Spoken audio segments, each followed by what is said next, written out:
अभी तक तो इंडिया की मोस्ट वायलेंट फिल्म का खिताब किल के पास था, पर एक महीने पहले एक फिल्म रिलीज हुई जिसने इस खिताब को डायरेक्ट चैलेंज किया। मलयालम इंडस्ट्री से मार्को। जिसने भी इस फिल्म को देखा बस यही कहा कि इसके अंदर दिखाया गया वायलेंस इंडिया में पहली बार है। क्लेम्स इंटरेस्टिंग लगे तो ओटीटी का वेट करने लगा, पर मेकर्स ने इसका हिंदी डब वर्जन रिलीज कर दिया। ऐसी वायलेंट फिल्म को थिएटर में देखने का मौका कैसे मिस कर सकता था, गया। और अगर सिर्फ वायलेंस की बात करें तो yes, it is the most violent film of India. Marco उन मूवीज में से है जो कि एक सिंपल स्टोरी लाइन को लेती है, उसके अंदर कुछ इंटरेस्टिंग, कुछ शॉक वाली चीजें डाल के ऑडियंसेस के सामने प्रेजेंट करती है। एक सिंपल रिवेंज प्लॉट है जिसके अंदर तुम्हें क्लीशे ट्विस्ट एंड टर्न्स देखने को मिलेंगे, एंडिंग भी प्रेडिक्ट कर सकते हो, थोड़े बहुत हीरो वर्शिपिंग भी मिल जाएगी। इन सभी चीजों को लिमिट के अंदर रखा है, जिसकी वजह से इस फिल्म का जो मेन फोकस है उस पर कोई असर नहीं पड़ता, जो कि है एक्शन एंड गोर। एक्शन डिपार्टमेंट ने सबसे अच्छी चीज यही करी कि एक्शन होते हुए दिखाया है। फिल्म के अंदर कई सारे hand to hand combat sequences है जिनकी कोरियोग्राफी स्क्रीन पे पूरी दिखाई है, बीच में कोई कट नहीं मारा। डिजाइन भी ऐसे किया है जो कि हमारे मेन कैरेक्टर पे सूट करे। ये एक सिंपल सी चीज एक्शन वाले डिपार्टमेंट में एक बहुत बड़ा डिफरेंस क्रिएट करती है। इन्हें कोरियोग्राफी को कॉम्प्लीमेंट करने के लिए फिल्म में कई सारे सिंगल टेक्स का यूज हुआ है। कुछ छोटे हैं जिसमें सिर्फ तुम्हें हीरो का मुक्का, एक्शन और विलन पे इम्पैक्ट दिखेगा, और कुछ लंबे हैं जिसमें हैंड टू हैंड कॉम्बैट, चाकू, छुरी, हर चीज का यूज हुआ है। इनविजिबल कट्स देके बनाया है, और ये जितनी भी एक्शन सीक्वेंसेस है ये तुम्हें याद रह जाएंगी क्योंकि इन्हें स्टाइल किया हुआ है। विक्रम मूवी का इंटरवल तुम्हें याद ही होगा जहाँ पे कमल हसन अपना चेहरा रिवील करते हैं। वहाँ पे जो एक्शन होता है बहुत यूनिक था। कैमरा एक जगह फिक्स होता है, अपना हीरो पंच करता है और फिर कैमरा घूम के कहीं और। ऐसे ही कैमरा मूवमेंट्स का यूज मार्को करती है अपने एक्शन को स्टाइलाइज बनाने के लिए, अपने हीरो को और भी स्टाइलिश दिखाने के लिए। जो वर्क करता है, मुंह से सिगार निकाल के फेंका, इस सिंपल एक्शन को भी इन्हीं कैमरा मूवमेंट से काफी स्टाइल में दिखाया है। ये चीजें काफी जगह यूज हुई है, याद रह जाती है। रॉ, ग्राउंडेड एंड मासी दोनों ही तरीके के कॉम्बैट्स तुम्हें इस फिल्म में देखने को मिल जाएंगे। डिफरेंस एडिटिंग वाले में क्लियर करूंगा। फिल्म एक्शन डिपार्टमेंट के अंदर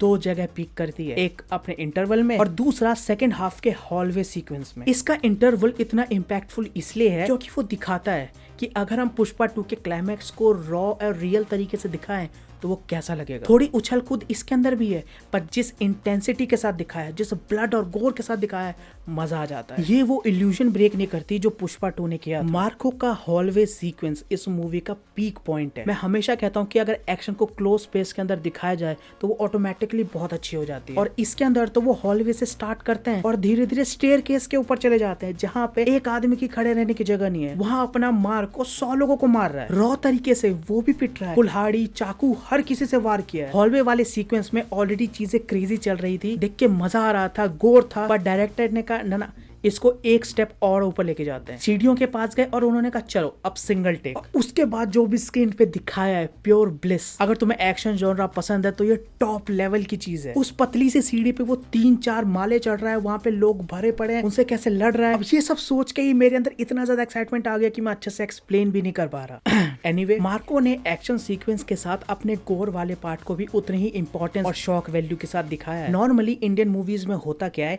कि जो वायलेंस है वो सिर्फ मैन तक लिमिटेड है। जब भी औरतों और बच्चों की बात आती है तो उनको डायरेक्टली स्क्रीन पे नहीं दिखाया जाता। कितना ही बेरहम विलन हो, स्क्रीन पे नहीं दिखाते। मार्को उस बैरियर को क्रॉस कर जाता है। एक्शन कोरियोग्राफी यहाँ भी पूरी होने दी है। वो चीजें इतनी ज्यादा शॉकिंग है कि भले ही वो स्क्रीन पे 2 सेकंड के लिए, पर वो दिमाग पे असर करेंगी। इंडियन सिनेमा में इतना गोर देख के मजा ही आया, भले ही वो कुछ सेकंड के लिए था। ऐसा भी नहीं था कि इतनी ब्रुटैलिटी और वायलेंस सिर्फ शॉक वैल्यू के लिए रखा है। स्टोरी वाइज भी चीजें सेंस बनाती हैं। एग्जांपल के लिए इमेजिन करो कि फिल्म के अंदर जितना बुरा बताया जा रहा है अपना विलन उतना ही बुरा है, तो अगर उसे रियल लाइफ में मौका मिले तो वो अपने हीरो को मारने के लिए किस लेवल तक चला जाएगा। मार्को बस उसी विलन को प्रॉपर्ली दिखाती है और किसी भी मोमेंट पे अपना हाथ पीछे नहीं खींचती। फर्स्ट हाफ में जितना खून खराबा, जितना एक्शन दिखाया था वो तो बस ट्रेलर है जो सेकंड हाफ में आता है। फिल्म के अंदर गोर दिखाने का जो परसेंटेज है वो सेकंड हाफ में तो एक्सपोनेंशियली बढ़ता गया है। बाकी ऐसे ही वायलेंट फिल्मों और मार्को में एक डिफरेंस जो मुझे नजर आया वो था ब्लड। इन्होंने खून की नदियां बहने वाली मुहावरे को लिटरली ले लिया। इन्होंने इतना ज्यादा ब्लड दिखाया है सेकंड हाफ में तो बहुत ही ज्यादा। इंटरवल के बाद वाले जिस मैसेकर की मैं बात कर रहा हूँ वहाँ पे इतना ज्यादा खून है कि साउंड इफेक्ट्स कम पड़ गए। अब ये डब का प्रॉब्लम है यार, ओरिजिनल वाले में भी ऐसा ही था। उस सीक्वेंसेस में कई सारे ऐसे मोमेंट्स आए जहाँ पे साउंड इफेक्ट्स थे ही नहीं। ऐसा लग रहा था कि इतनी सारी चीजें दिखा दी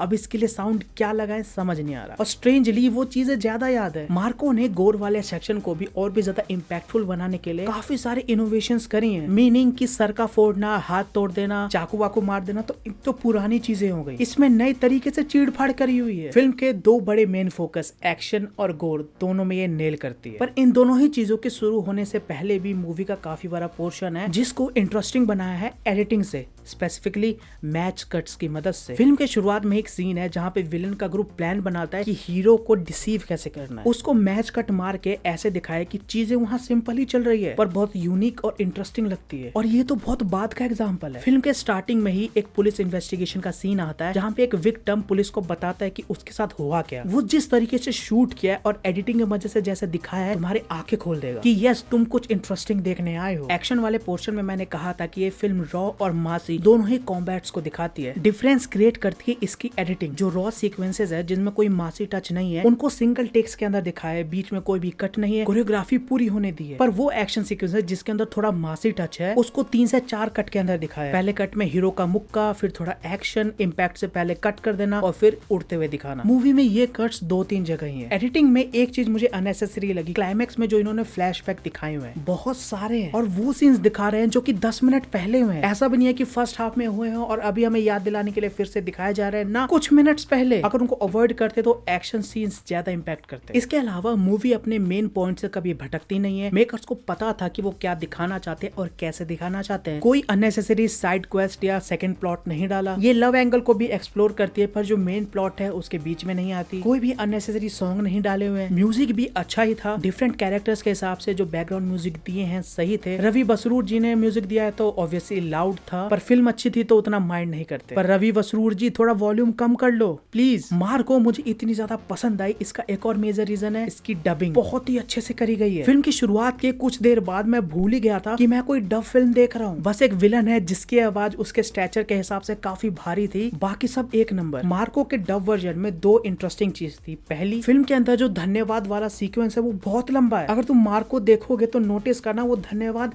चला ही जा रहा है। और दूसरी चीज, जब विलन मार्को के बारे में बता रहा होता है तो वो स्पेसिफिकली बताता है कि उसके पास एक खूंखार पिटबुल है, पर जब उस कुत्ते को दिखाया जाता है वो हस्की निकलता है। क्या ओरिजिनल वाले में भी यही प्रॉब्लम है? नीचे कमेंट में जरूर बताना। मार्को देखते समय तुम एक चीज डिनाई नहीं कर सकते, इसकी इंस्पिरेशन। बहुत सारी फेमस लेजेंडरी आइकॉनिक मूवीज के जो मेन सीन्स है उनसे इंस्पायर्ड होकर इन्होंने अपने एक्शन सीक्वेंस डिजाइन किए हैं। पर क्या वो कॉपी है? नहीं, मुझे नहीं लगता, क्योंकि पहली बात तो ये कुछ सीक्वेंसेस को उन्होंने बेटर बनाया है। जिन चीजों से इंस्पिरेशन ली है उनको डिसरिस्पेक्ट नहीं किया और सबसे इंपॉर्टेंट बात, उन्होंने अपने तरीके से उसको प्रेजेंट किया है। अगर बिना किसी इनोवेशन के और थॉट के वो लोग इन्हीं चीज को दिखाते तो कॉपी कहलाता। तुम्हें क्या लगता है? तो ओवरऑल कहा जाए तो मार्को एक वॉयलेंट फिल्म है यस, पर उसकी स्टोरी काफी बेसिक है। हीरो कैरेक्टर वाइज भी बहुत ही जेनरिक है। उसकी फैमिली पे कोई हमला करेगा तो वो उसको जान से मार देगा। फिल्म में प्लॉट होल्स भी हैं। एंडिंग में जो विलन है वो बहुत सस्ते में निपट जाता है। पर डायरेक्टर साहब ने इस पूरी चीज को जैसे प्रेजेंट किया है मार्को को काफी अच्छी फिल्म बना देता है। तो क्या ये वॉयलेंट फिल्म है? यस, पर क्या तुम इसे किल से ऊपर रखोगे? नहीं। वाई? क्योंकि ये स्टोरी लाइन वाइज थोड़ी जेनेरिक रह गई। इस पूरी वॉयलेंट फिल्म को देखने के बाद मेरा सबसे बड़ा सवाल ये है कि इसमें इन टोटल कितनी किलिंग्स हुई हैं? अगर किसी के पास जवाब है वो भी कमेंट कर देना। तो ये थे मेरे thoughts Marco the violent film के ऊपर। तुम्हारे क्या ओपिनियन है नीचे कमेंट्स में जरूर बताना। प्लीज कमेंट करना एंड सब्सक्राइब।